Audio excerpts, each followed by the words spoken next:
Break के बाद आपका एक बार फिर से स्वागत है।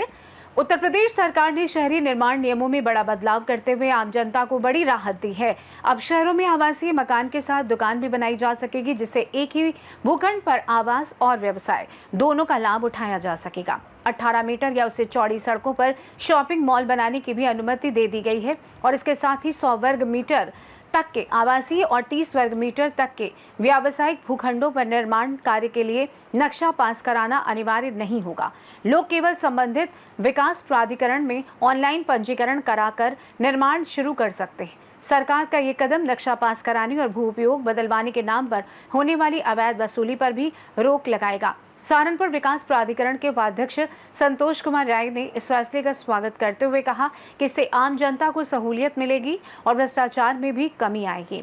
उन्होंने कहा कि ये योजना नागरिकों को अधिक सुविधा और पारदर्शिता देने की दिशा में बड़ा कदम है। उत्तर प्रदेश सरकार द्वारा सहारनपुर को भी एक जो निर्माण करता है उनको लिए एक सौगात दी गई है, जिसमें कुछ कमर्शियल और कुछ आवासीय जो आवास होंगे उनको छूट दी गई है। हमारे साथ विकास प्राधिकरण के जो है वीसी साहब मौजूद है।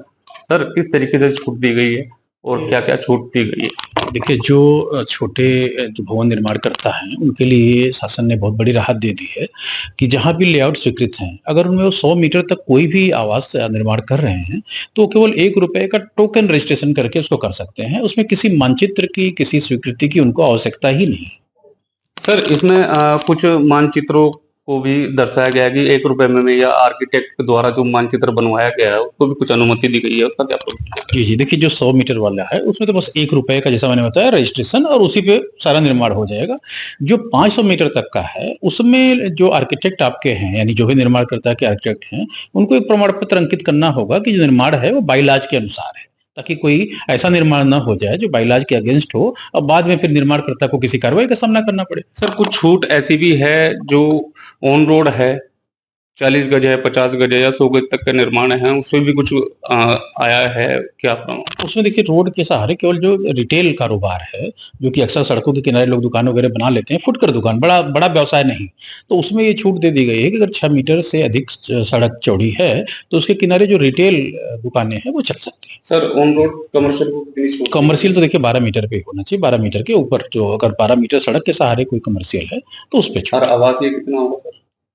ये बात मुझे क्लियर नहीं है, आवासीय कितना। मकान अगर कोई बना रहा हो, मकान के बारे में पहले बता चुका हूँ कि 100 मीटर है तो ₹1 पे, 500 मीटर है तो केवल एक सिंपल प्रमाण पत्र पे कि बाइलॉज के अनुसार है निर्माण किया। अच्छा सर, कुछ कॉलोनियां ऐसी भी हैं जो अनअप्रूव्ड हैं, उसमें भी निर्माण होते हैं, प्राधिकरण द्वारा जो है नोटिस दिया जाता है। देखिए, जो अनधिकृत कॉलोनियां हैं उसके खिलाफ कार्रवाई भी की जाती है, और अगर कॉलोनी लेआउट के हिसाब से है और कॉलोनी में प्रॉपरली नियमानुसार स्पेस वगैरह छोड़े गए हैं तो उसका नियमितीकरण भी किया जाता है।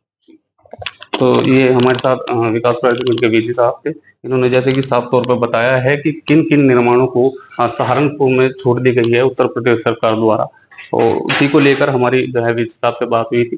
कैमरामैन सहयोगी के साथ मैं शाकिर राजपूत, सी न्यूज़ भारत, सहारनपुर से सी न्यूज़ संवाददाता शाकिर राजपूत की रिपोर्ट। देखा जाए तो उत्तर प्रदेश सरकार का ये निर्णय शहरी विकास को गति देने के साथ साथ नागरिकों की आर्थिक गतिविधियों को भी सशक्त करेगा, जिससे इज ऑफ डूइंग बिजनेस को जमीनी स्तर पर बढ़ावा मिलेगा। फिलहाल के लिए इस खास रिपोर्ट में बस इतना ही। देश दुनिया की तमाम बड़ी खबरों को जानने के लिए जुड़े रहें सी न्यूज़ भारत के साथ। हर खबर आपके साथ, आपके हाथ।